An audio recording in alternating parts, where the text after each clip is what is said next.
প্রতি রাতে সাহেব তার স্ত্রীকে ঘুমের ওষুধ খাইয়ে আমার ঘরে আসতেন। ওই রাতগুলোর কথা মনে হলে আমার আজও গা শিউরে ওঠে।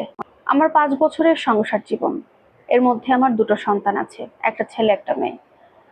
কিন্তু এরপরে হঠাৎ করে আমার হাজবেন্ড রোড অ্যাক্সিডেন্টে মারা যায়। তারপরে আমি একদম পথে বসে যাই, কারণ আমার কোনো ইনকাম সোর্স ছিল না, আর তাছাড়া আমার পরিবারে আর তেমন কেউ নেইও যারা আমাকে দেখভাল করতে পারে। একদম দিশেহারা হয়ে যাই। তখন আমার এক চাচাতো ভাই আমাকে বলে, তুই এত টেনশন করিস না, যেহেতু আমি আছি, তোকে একটা ব্যবস্থা করে দিব, তোর আমি ভিসা লাগিয়ে দিচ্ছি, তুই সৌদি আরবে চলে আয়। সেখানে আমি যাওয়ার পরে সেখানে আমার কাজ ছিল একটা বাসায় সবকিছু কাজ করা, তাদের রান্না বান্না, থালাবাটি ধোয়া, এক কথায় তার বাড়িতে কাজের মেয়ে হিসেবে আমাকে অ্যাপয়েন্টমেন্ট করা হয়। আমি সেভাবে সেখানে কাজ করছিলাম, থাকছিলাম, এবং সেখানে আমার থাকা খাওয়া সম্পূর্ণভাবে ফ্রি ছিল। এরপরে দেখতে দেখতে প্রায় 6-7 মাস কেটে যায়। ওই বাড়িতে খুব ভালোভাবে আমার দিনগুলো পার হচ্ছিল কাজ করে। হঠাৎ করে একদিন আমার সাহেব বলে যে তার স্ত্রীকে নিয়ে সে 2 দিনের জন্য ঘুরতে যাবে, এই 2 দিন তারা বাসায় ফিরবে না, আমি যেন বাড়িঘর ভালোভাবে দেখে শুনে রাখি। যে কথা সেই কাজ, তারা বেরিয়ে গেল। কিন্তু হঠাৎ করে রাতের বেলা সাহেব একা ফেরত আসলো, তার স্ত্রীর সাথে আসলো না। আমি দরজার এই পাশ থেকে দেখলাম সাহেব বাইরে দাঁড়িয়ে আছে। আমি দরজা খুলে দিলে সে ভেতরে এসে আমাকে বলে, 1 কাপ চা বানিয়ে দে তো, আমার খুব মাথা ধরেছে। আমি তার জন্য চা বানিয়ে এনে দিলাম। সে চা খেতে খেতে আমাকে তার ড্রয়ার থেকে প্রায় 50 লক্ষ টাকা আমাকে হাতে ধরিয়ে দিচ্ছে, আর বলছে, এখন থেকে তোর সমস্ত চাহিদা আমি পূরণ করব।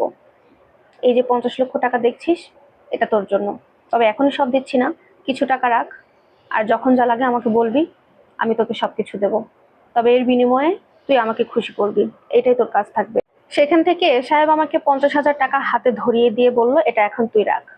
আমি ভেবে কুলপি না পাচ্ছিলাম না, আমি এই টাকাটা নেব নাকি নেব না। আমার যে টাকার কোনো দরকার নেই এমনটাও না, খুব অভাবে ছিলাম, আমিও টাকার অনেক বেশি দরকার ছিল।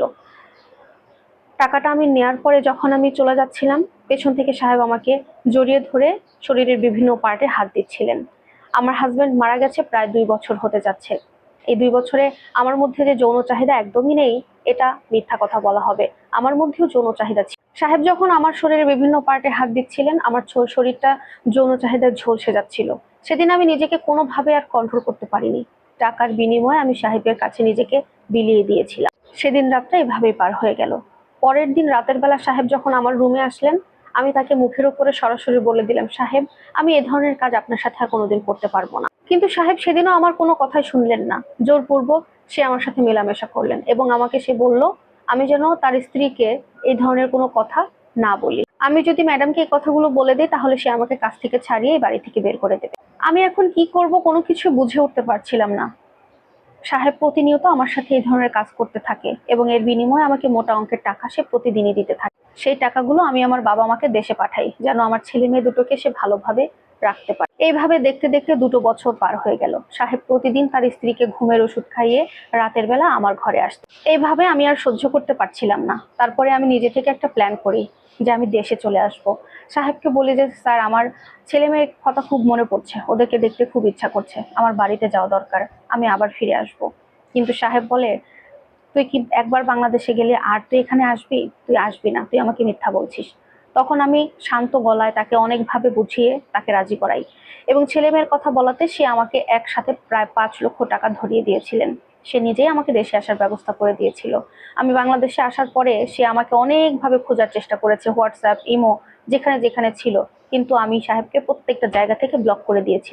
তারপর থেকে তার সাথে আমি আর কোনো যোগাযোগ করিনি। সে আসার সময় যে 5 লক্ষ টাকা আমাকে দিয়েছিল, ওই টাকা থেকে কিছু টাকা দিয়ে আমি আমার বাড়ির পাশেই একটা ছোট দোকান ভাড়া করে সেখানে আমি কাপড়ের বিজনেস শুরু করি। এখন আমি আমার বাচ্চা দুটোকে নিয়ে খুব ভালো আছি, আলহামদুলিল্লাহ। প্রিয় দর্শক, এই স্টোরিটি ছিল একটি আপুর জীবন কাহিনী। সত্যি বলতে এরকম কত মেয়ের জীবন ঝরে যাচ্ছে, সেটা সবার অজানাই রয়ে যায়।